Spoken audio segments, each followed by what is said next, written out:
Donc le passage qu'on va étudier aujourd'hui, c'est Marc chapitre 12, versets 12 à 34. Si vous voulez suivre dans les Bibles, c'est page 654. Et donc c'est un passage, donc Jésus était à Jérusalem.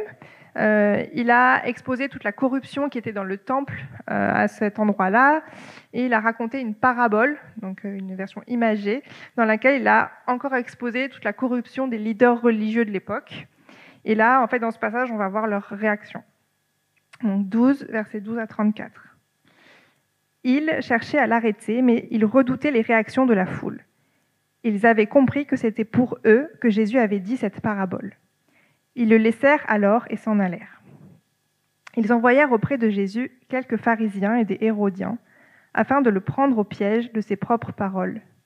Ils vinrent lui dire : « Maître, nous savons que tes paroles sont vraies et que tu ne te laisses influencer par personne, car tu ne regardes pas à l'apparence des gens et tu enseignes le chemin de Dieu en toute vérité. Est-il permis ou non de payer l'impôt à l'empereur ? Devons-nous payer ou ne pas payer ? » Mais Jésus, connaissant leur hypocrisie, leur répondit : « Pourquoi me tendez-vous un piège ? Apportez-moi une pièce de monnaie afin que je la voie. » Ils en apportèrent une. Jésus leur demanda : « De qui porte-t-elle l'effigie et l'inscription ? » ?»« De l'empereur, lui répondirent-ils.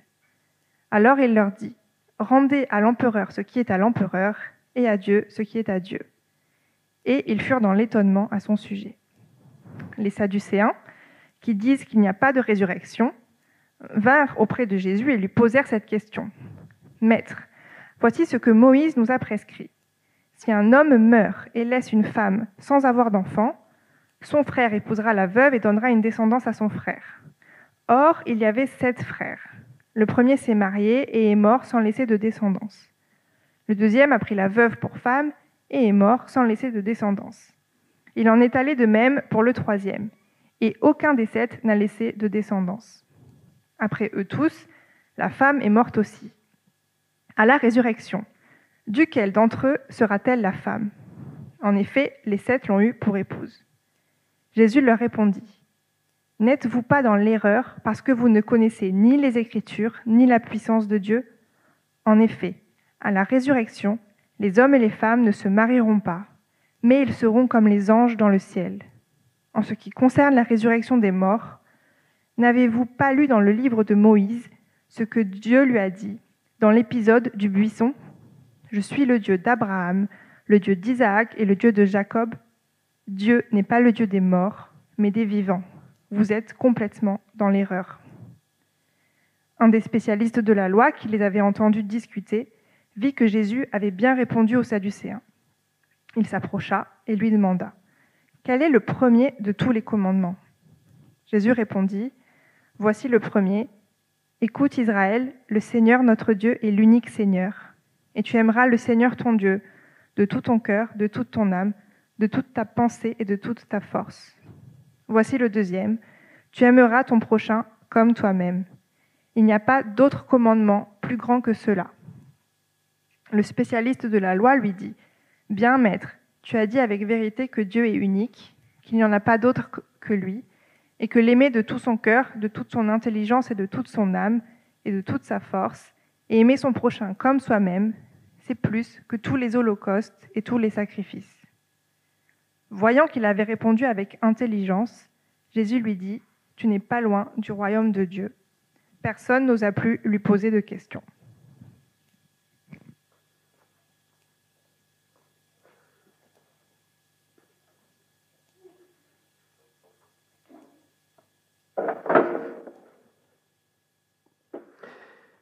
Merci Karine.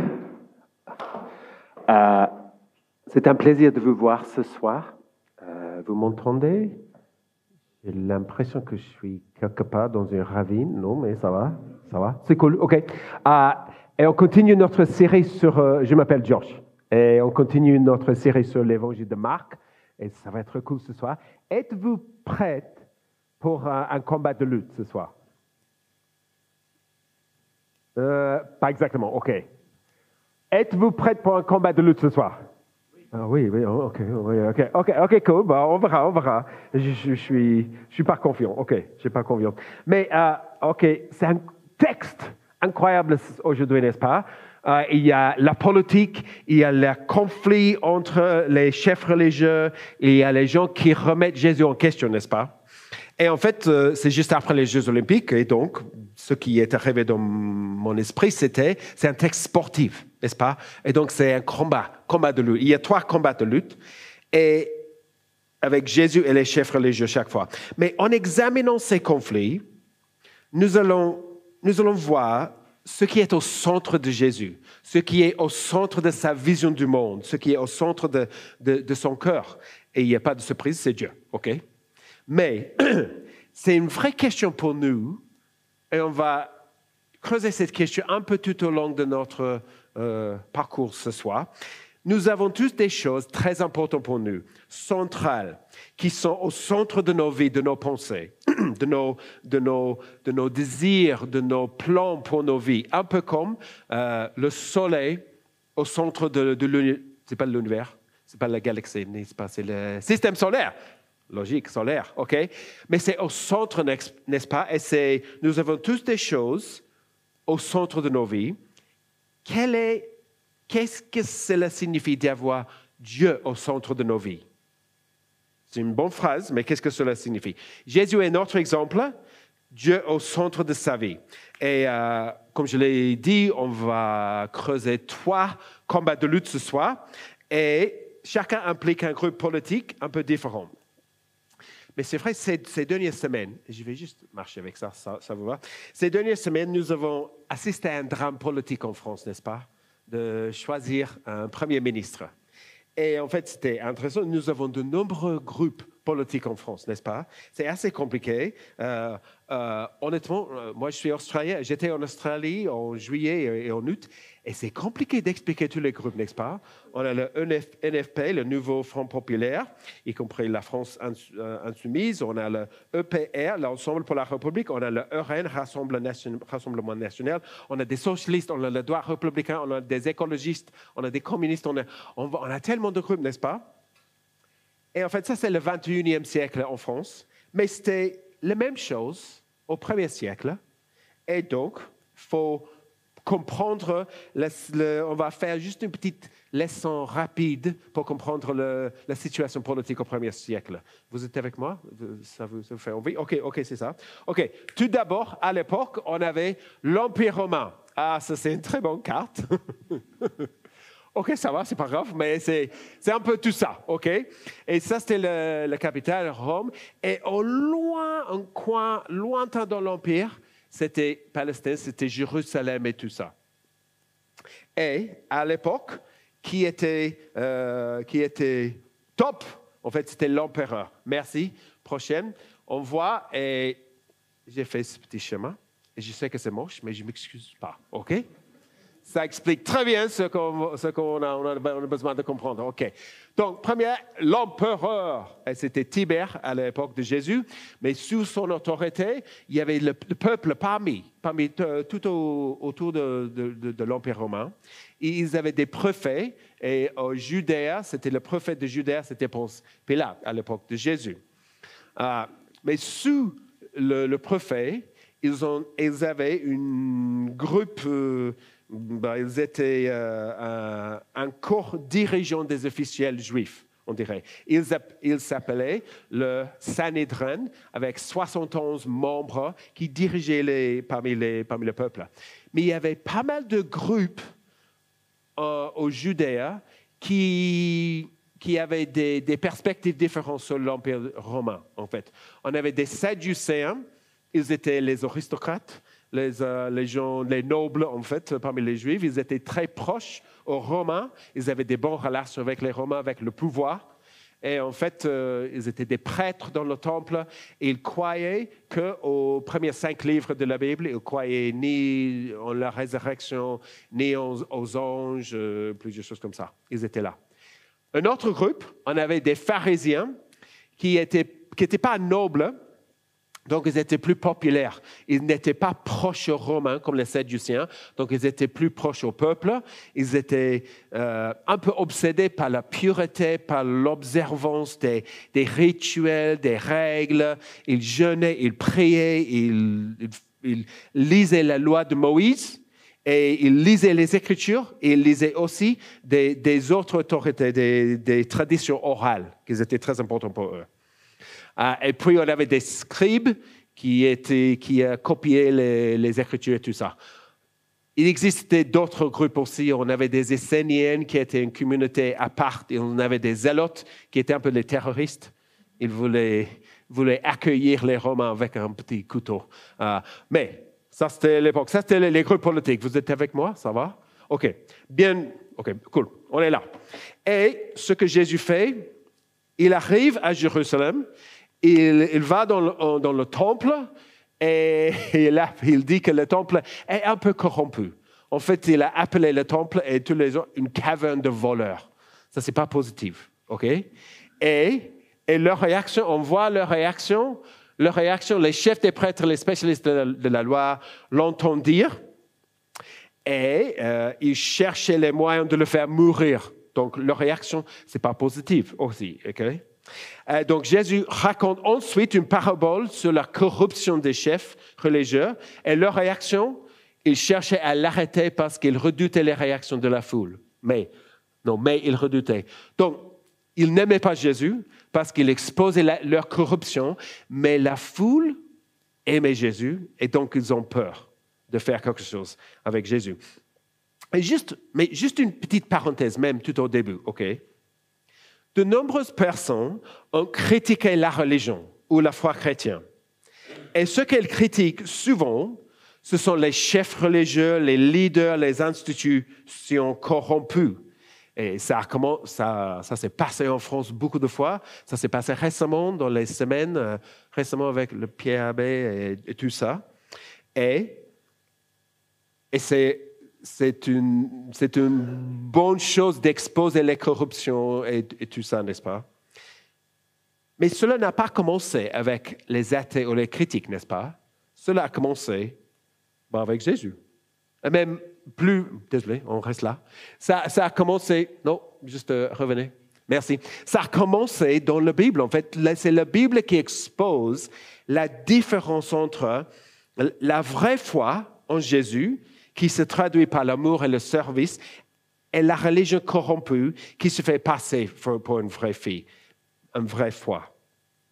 J'ai un ami avec qui je parle souvent beaucoup, en fait, et je pense qu'il a rejeté la foi en Jésus à cause des mauvais chrétiens.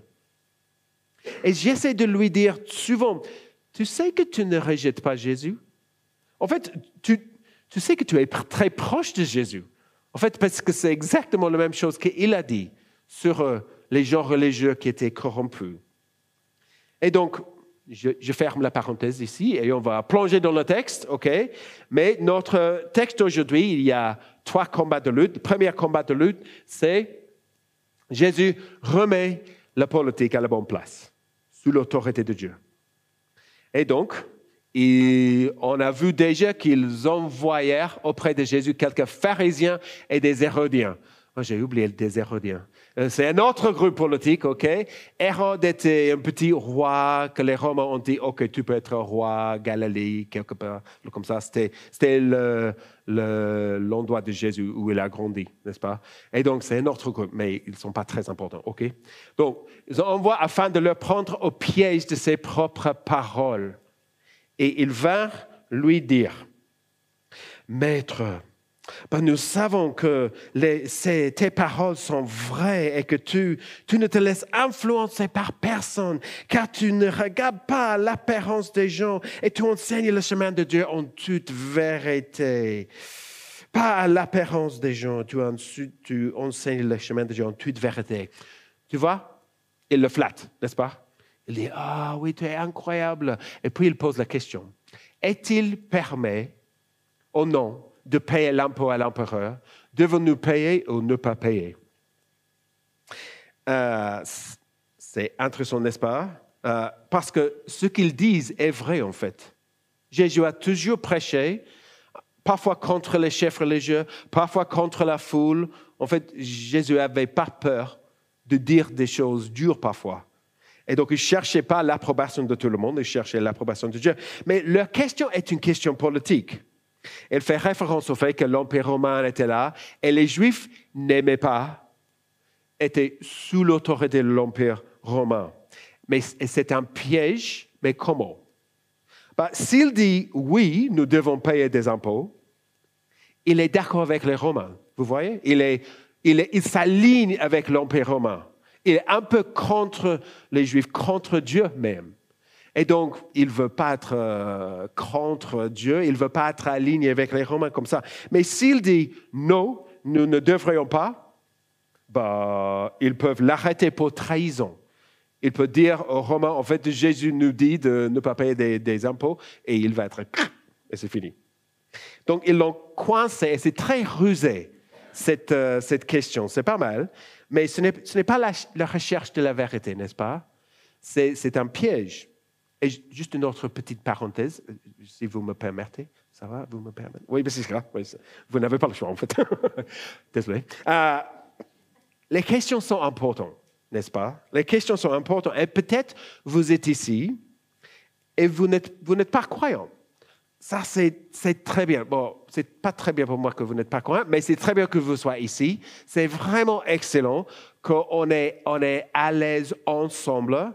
Et si les gens ne sont pas chrétiens ici, ça me plaît beaucoup parce qu'on veut être un lieu où tout le monde est à l'aise et on peut s'exprimer, on peut dire même qu'on n'est pas d'accord. Ça sera cool si vous êtes là. Et vous avez peut-être des questions, et des questions sont tellement importantes. Il faut poser des questions. Okay? Si vous avez des questions, posez des questions. C'est excellent de faire ça. Ce qu'on voit ici, c'est peut-être pas vous. Mais certaines questions sont comme ça, en fait, des questions piégeuses. Est-ce que ça, c'est un mot? Pourquoi pas?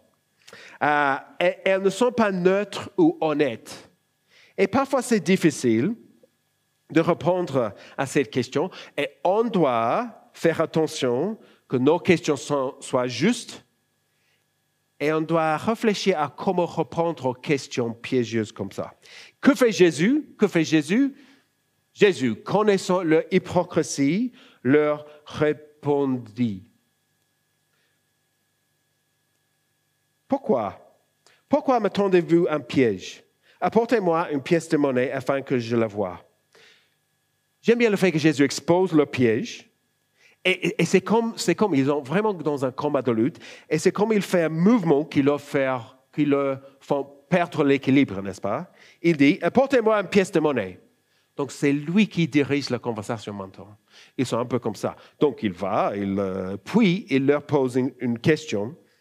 De qui porte-t-elle l'effigie? Et avec ce moment-là, il est mis à terre, il me semble. Et c'est incroyable parce que ces questions, ils sont un peu coincés. Et qu'est-ce qu'ils disent? Ils disent, de l'empereur. Alors, il leur dit, rendez à l'empereur ce qui est à l'empereur et à Dieu ce qui est à Dieu.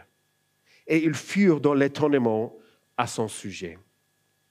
Et ils avaient raison d'être étonnés parce que nous vivons maintenant, dans le 21e siècle en France, nous vivons les conséquences de ces mots. Notre société est façonnée et même formée par ces mots. La séparation de l'Église et de l'État, c'est ici. Parce que l'autorité politique à l'époque et l'autorité religieuse étaient liées, vraiment liées. En fait, elles ont toujours été dans toutes les sociétés jusqu'à l'époque moderne, en fait. L'empereur était le chef politique, il était le chef militaire et il était le chef religieux. Donc, on peut voir le prochain, ça c'était la pièce de monnaie, pas exactement la pièce de monnaie, mais c'était une pièce de monnaie dont Jésus parlait ici. Et on voit ici l'image de Tibère, l'empereur, et on voit ici l'autre côté, et qu'est-ce que ça dit là? Pontife Maxime. Et Pontifex Maximus, c'était le grand prêtre. L'empereur était le chef politique, militaire et religieux. Et ce que Jésus fait ici, il commence à relativiser l'État dans leurs yeux, là. L'empereur a ses prétentions, a ses droits. Et Dieu a ses prétentions et ses droits. Et l'image de l'empereur est sur cette pièce, rendez-la lui. OK. Il mérite des impôts pour construire ses routes, ses amphithéâtres, qu'on voit juste là, dans le 4e ou même dans le 5e. On voit les amphithéâtres. C'était les impôts qui les a aidés à construire des trucs comme ça. Rendez à l'empereur ce qui est à l'empereur, gouvernez, coûte de l'argent, n'est-ce pas? Mais rendez à Dieu ce qui est à Dieu. Et qu'est-ce qui est à Dieu? Qu'est-ce qui porte son image?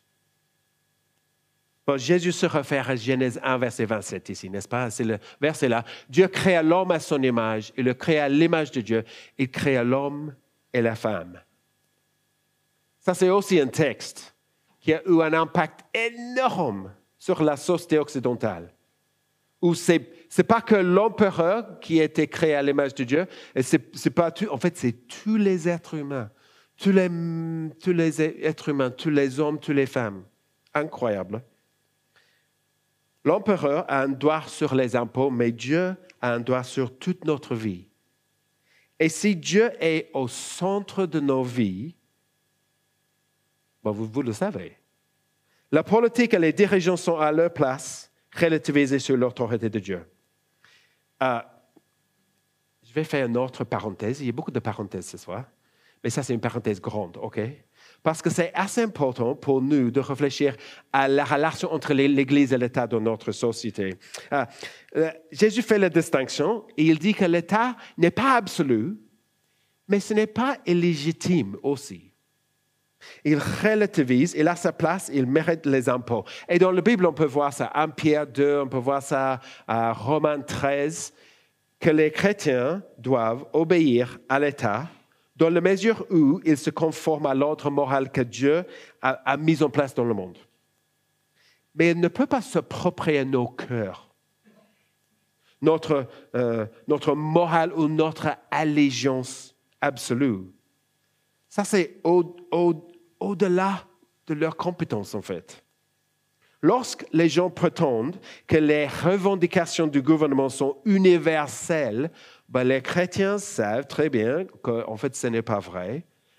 Le gouvernement, c'est très important, mais ça a un contexte dans un pays, dans une époque, dans un moment.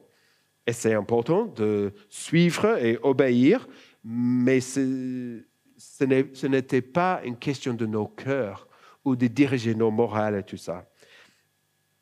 Et lorsque cela va à l'encontre de Dieu, cela perd sa légitimité. Par exemple, on peut penser, bien évidemment, dans l'Allemagne nazie, les chrétiens, certains ont suivi l'État à notre honte en tant que chrétiens, mais beaucoup se sont rebellés contre l'État parce qu'ils savaient très bien qu'ils ne suivaient pas Dieu dans ce qu'ils faisaient. Notre gouvernement n'est pas comme ça. Et c'est une bénédiction, ça. Notre gouvernement restreint le discours sur la religion dans certains domaines. Et ça va, nous respectons cela autant que possible. Mais dans les conversations privées, nous parlerons de Dieu. Et c'est à chaque chrétien d'obéir au gouvernement, mais de suivre Dieu aussi. Je ferme la grande parenthèse. Et on va prendre le prochain combat de lutte ici. On rend à Dieu ce qui est à Dieu, et ça, c'est nos vies. Et le prochain combat de lutte, c'est avec les Sadducéens. Et donc, vous vous souvenez, après mon chemin incroyable, vous vous souvenez, oui, ils étaient aristocrates, nobles, ils ne croyaient pas, ils lisaient que les premiers 5 livres de la Bible. Et donc, il propose un scénario à Jésus, juste ici. Verset 19. « Maître, voici ce que Moïse nous a prescrit. Si un homme meurt et laisse une femme sans avoir d'enfant, son frère épousera la veuve et donnera une descendance à son frère. » Et donc, à l'époque de Moïse, la vie était fragile et il était important d'avoir des descendants et de prendre soin des veuves. Et donc, la loi répondait à ces 2 préoccupations en ordonnant au frère d'un homme d'épouser sa femme veuve.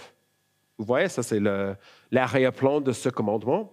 Et puis il continue avec leur scénario. Verset 20. Or, il y avait 7 frères. Le premier s'est marié et est mort sans laisser de descendance. Le deuxième, après la veuve pour femme, est mort sans laisser de descendance.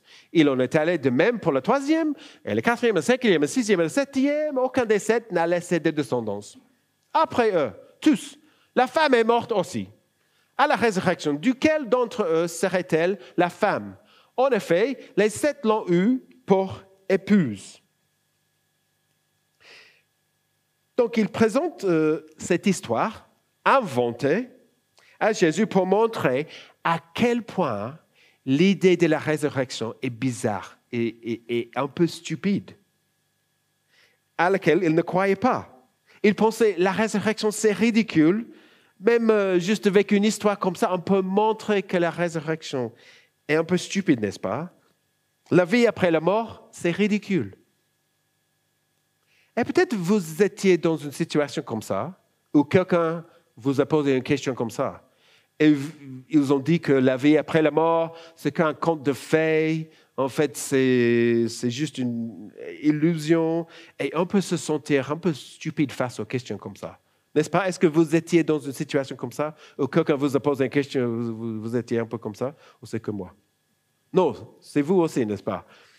On a eu une formation sur comment répondre aux questions difficiles, et c'était le mardi dernier, donc si vous voulez, si vous n'étiez pas là, vous pouvez regarder la formation, mais on a parlé d'un livre qui nous aide beaucoup, et c'est le livre ici, c'est un titre un peu bizarre, 12 raisons de ne plus croire au christianisme. OK. Mais et pourquoi y croire encore? Et c'était une femme anglaise qui a écrit ce livre, et c'est incroyable pour répondre aux questions avec profondeur. Et je vous recommande ce livre si vous étiez dans une situation où vous ne savez pas quoi dire face à une question comme ça. Parce qu'on ne peut pas être comme Jésus, mais Jésus, il sait répondre aux questions, n'est-ce pas? Et Jésus n'a aucune patience pour les Sadducéens ici, avec leurs questions. Et il répond ici, n'êtes-vous pas dans l'erreur? J'aime bien ça. N'êtes-vous pas dans l'erreur parce que vous ne connaissez ni les Écritures ni la puissance de Dieu? C'était les Sadducéens, ils avaient les Écritures, ça c'était leur truc, ça c'était leur taf. Et le pouvoir aussi c'était leur taf. Mais Jésus dit, vous connaissez ni les Écritures ni la puissance de Dieu. J'aime bam comme ça, il est incroyable. Et il continue, en effet, à la résurrection, les hommes et les femmes ne se marieront pas, mais ils seront comme les anges dans le ciel. Jésus enseigne que la Bible dit qu'il y a une vie après la mort et que nous serons ressuscités, pas comme des fantômes, et il n'y a pas de réincarnation, mais nous serons ressuscités, tous les êtres humains. Mais la résurrection change des choses. Nous ne nous marierons pas comme nous le faisons ici. Ça sera différent. Et c'est qu'une phrase ici, et c'est qu'une allusion, et il n'entre pas dans tous les détails. Oh, ça m'intéresse, n'est-ce pas, tous les détails. Mais Jésus, dis-nous plus un peu. Qu'est-ce qui se passe après? Mais non, c'est qu'une phrase. Et donc, il n'entre pas dans les détails, et je ne le ferai pas non plus. Il se peut que ce soit vraiment difficile à comprendre pour nous, un peu comme les chenilles et les papillons. Vous imaginez si vous étiez un petit chenille, ça sera difficile d'expliquer à un chenille, vous allez être un papillon. Ils vont dire, vraiment, j'ai mieux. Et donc peut-être c'est un peu comme nous à notre époque. C'est difficile pour nous de comprendre. Mais Jésus dit, vous allez être ressuscités, mais ça va être un peu différent. Et puis il dit, en ce qui concerne la résurrection des morts, verset 26, n'avez-vous pas lu dans le livre de Moïse ce que Dieu lui a dit dans l'épisode du buisson? Je suis le Dieu d'Abraham, le Dieu d'Isaac et le Dieu de Jacob. Dieu n'est pas le Dieu des morts, mais des vivants. Donc il cite un verset parmi les 5 livres qu'il croyait, et il cite un verset qui explique qu'en fait Dieu n'est pas un Dieu des morts, mais un Dieu des vivants. C'est-à-dire que la résurrection est là dans les Écritures. ce que Jésus fait, c'est qu'il souligne qu'en fait, il fonde sa réponse toujours sur la parole, sur les Écritures. Vous voyez, ils avaient l'habitude d'écouter les autres enseignants, d'écouter leur institution, d'écouter les trucs comme ça. Mais Jésus fonde sa réponse toujours sur les Écritures. Et nous avons tous une autorité, en fait. Quand quelqu'un nous pose une question, nous va quelque part dans nos têtes. Soit dans nos expériences, soit dans notre logique, notre raisonnement, soit dans ce que le pasteur nous a dit ou notre Église a dit. Mais Jésus dit, fonde tes réponses dans les Écritures, en fait. Ils avaient l'habitude d'écouter Rabbi Hillel, le Rabbi Gamaliel, ou quelqu'un comme ça. Et Jésus dit, non. Écoute et lire les Écritures. Et si on a Dieu au centre de nos vies, on va faire la même chose. Et c'est vrai que les chrétiens, nous pouvons parfois penser que les Écritures sont au fond, sont nos autorités, mais parfois, quand on pose une question, on va à ce qu'on a lu dans un livre ou quelque chose. Et donc, c'est mieux de fonder toutes nos idées sur les Écritures. Et je vous encourage à continuer à faire ça. Ça, c'est la tâche d'une vie. Et Jésus fait ça parce que Dieu est au centre. Dieu est le soleil pour sa vie. Et le soleil, c'est une bonne illustration, n'est-ce pas? Parce que le soleil, c'est le centre, mais c'est aussi par le soleil que tu vois. Et donc, quand Jésus voit le monde, la politique, les questions, la vie après la mort, il voit par le soleil. Et donc, ça, c'est les Écritures pour les chrétiens, pour nous tous.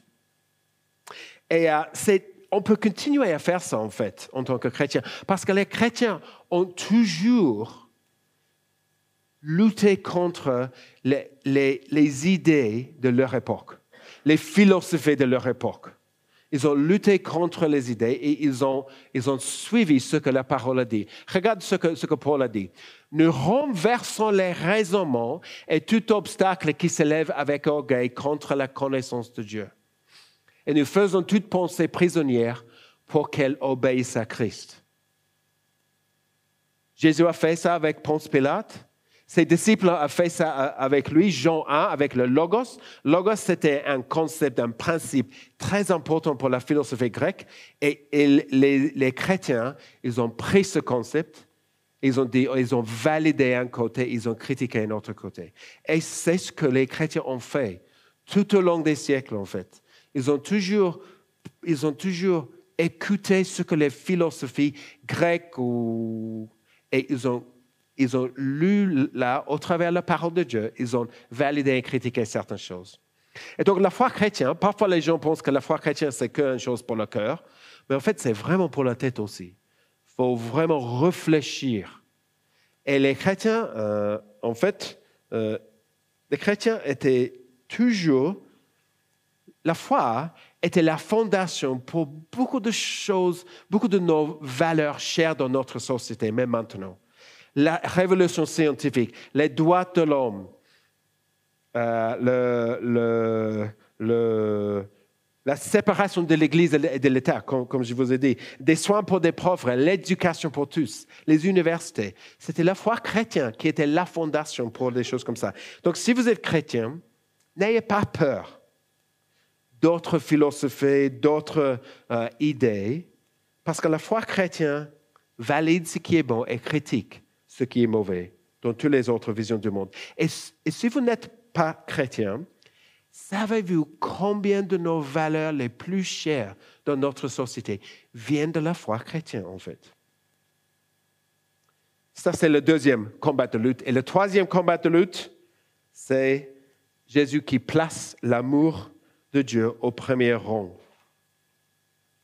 Nous avons eu les pharisiens et les sadduciens et maintenant, ce n'est pas écrit là, mais maintenant nous avons les spécialistes de la loi qui posent la question, quel est le premier de tous les commandements? Et c'est une bonne question parce que la tradition rabbinique avait 613 commandements. Donc ça, c'est difficile de trouver qui est le premier, n'est-ce pas? 613, ça c'est beaucoup. Et Jésus cite l'un des textes les plus importants pour Israël dans le Deutéronome. Jésus répondit, « Voici le premier. Écoute Israël, le Seigneur, notre Dieu, est l'unique Seigneur. Et tu aimeras le Seigneur ton Dieu de tout ton cœur, de toute ton âme, de toute ta pensée, de toute ta force. » Et voici le deuxième. « Tu aimeras ton prochain comme toi-même. Il n'y a pas d'autre commandement plus grand que cela. » Vous voyez encore une fois, Jésus fonde son raisonnement sur la parole de Dieu. Il cite les Écritures. Et celle-ci dit des choses profondes sur Dieu, n'est-ce pas? Dieu n'était pas un Dieu parmi tout le panthéon à l'époque. Il n'était pas Zeus, il n'était pas Jupiter, il n'était pas comme ça. Il est l'unique Seigneur. Vous voyez, le Seigneur est l'unique Seigneur. Il n'y a qu'un seul Dieu. Et Dieu n'est pas une force ou une énergie, parce qu'on peut avoir une relation d'amour avec ce Dieu. Et Dieu n'est pas un Dieu loin de nous, comme dans certaines religions où il est loin, distant, parce qu'il est très proche et on peut avoir une relation d'amour avec lui. Et on voit aussi, n'est-ce pas, à quel point l'amour de Dieu est essentiel ici. Parce qu'il aurait pu dire, n'est-ce pas, il aurait pu dire, respectez le Seigneur ou obéissez le Seigneur ou craignez le Seigneur. Servez le Seigneur. Mais qu'est-ce qu'il dit? Il dit, aimez. Aimez le Seigneur ici. Aimez Dieu. Et je ne connais pas d'autres religions, d'autres philosophies qui a l'amour au centre de l'univers, comme la foi chrétienne. Et j'adore ça. Avoir Dieu au centre de sa vie n'est pas seulement un truc intellectuel, n'est-ce pas? C'est un truc qui prend toutes nos énergies, qui prend tous nos esprits, notre âme, nos cœurs et nos forces aussi. Et il nous enseigne des choses sur l'amour ici, n'est-ce pas? Parce que l'amour peut être choisi. Vous voyez, c'est quelque chose un peu qui est en quelque sorte sous notre contrôle. Et c'est un commandement. Et c'est bizarre parce que dans notre société, n'est-ce pas, l'amour, je sais pas, c'est quelque chose qui va et vient, c'est hors de notre contrôle, c'est un peu irrationnel. Mais l'amour est plus qu'une émotion et un sentiment, n'est-ce pas? On aime avec tout notre esprit, tout notre cœur. Et l'amour de Dieu ne s'exprime pas seulement par des sentiments, mais par tous les aspects de nos vies. L'amour est plus qu'une émotion, mais pas moins. Donc, la théologie, la Bible, la doctrine est tellement importante. C'est vraiment important. On a vu ça dans l'exemple de Jésus. Mais elles sont toujours au service de notre amour de Dieu, n'est-ce pas?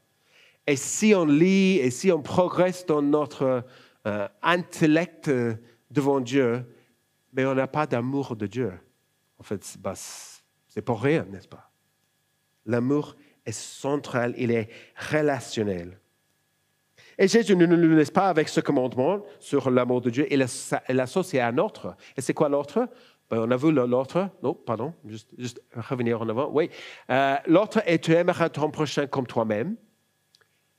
Jésus, c'est le premier de faire ça, de relier les deux commandements. Il est le premier à faire ça. Et c'est incroyable parce qu'il place Dieu aux premières positions, mais il relaie l'importance d'aimer les autres avec ça. Et c'est-à-dire que l'amour de Dieu, pour Dieu, ce n'est pas juste une chose mystique, ce n'est pas que tu peux aimer Dieu sur une montagne dans le désert et tu peux rester là. Non, parce que l'amour de Dieu doit conduire à un amour pour les êtres humains aussi. Et donc, on doit aimer les autres comme ça. Et on ne peut pas juste aimer certains, juste notre tribu ou notre famille, on doit aimer tout le monde devant ça. Peut-être en entendant cette idée, amour de Dieu, peut-être on pense qu'il y aura, n'est-ce pas, une compétition, n'est-ce pas? Comment aimer Dieu et aimer, je ne sais pas, mes enfants, mon mari, ma femme, peut-être il y aura une compétition. Je ne crois pas, parce que, en fait, l'amour de Dieu nous aide à aimer les gens et les choses à juste titre.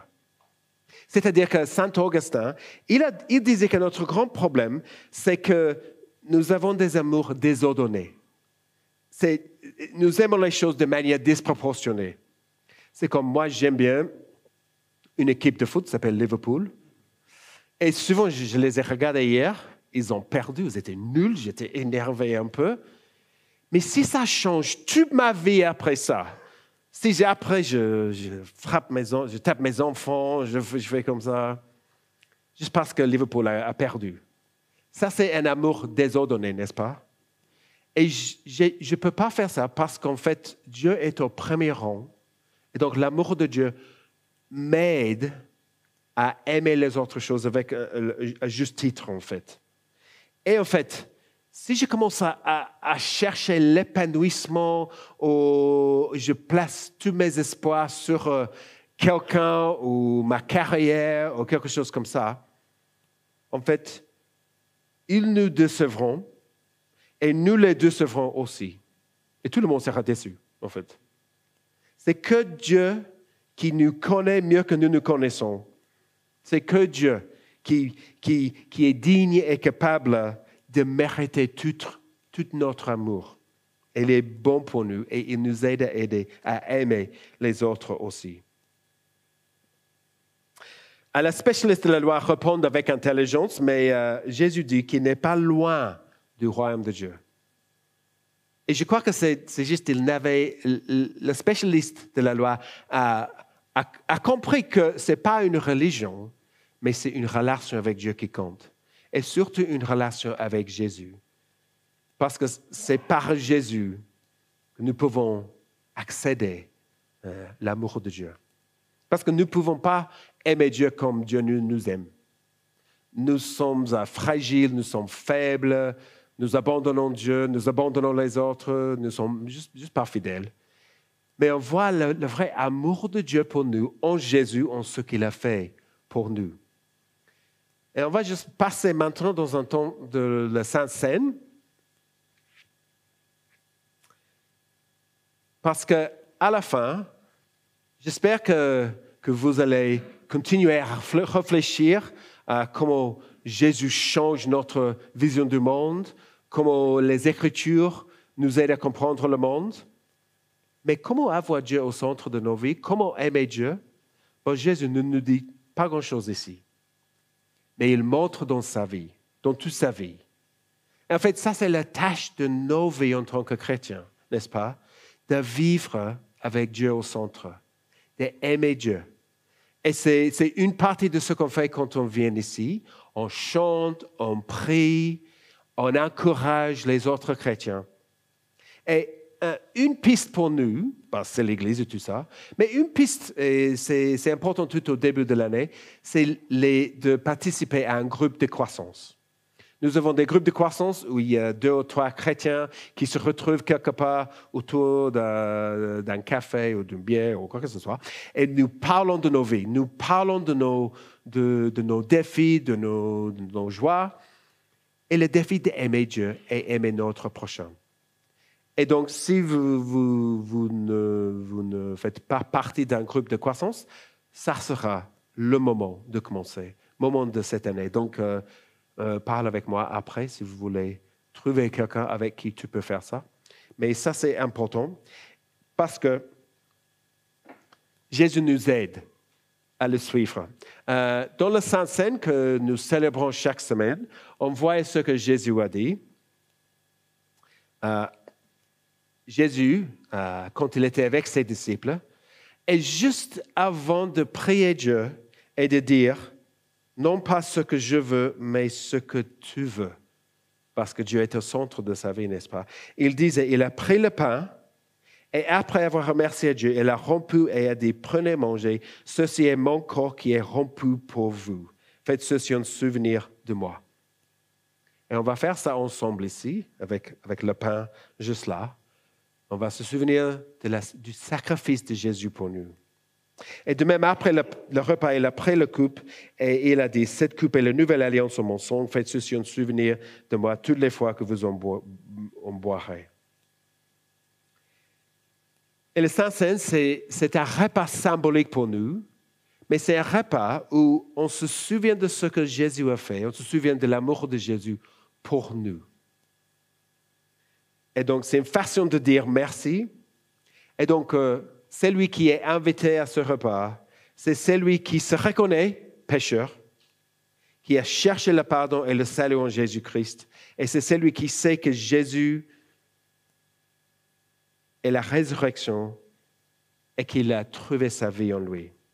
Donc, je vous invite à venir. Si vous avez juste un doute sur votre statut devant Dieu, si vous avez un problème que vous n'avez pas encore réglé avec Dieu, je vous invite tout simplement à rester assis et juste réfléchir et prier pendant ce moment. Mais on va partager la Sainte Seine maintenant et on va prier.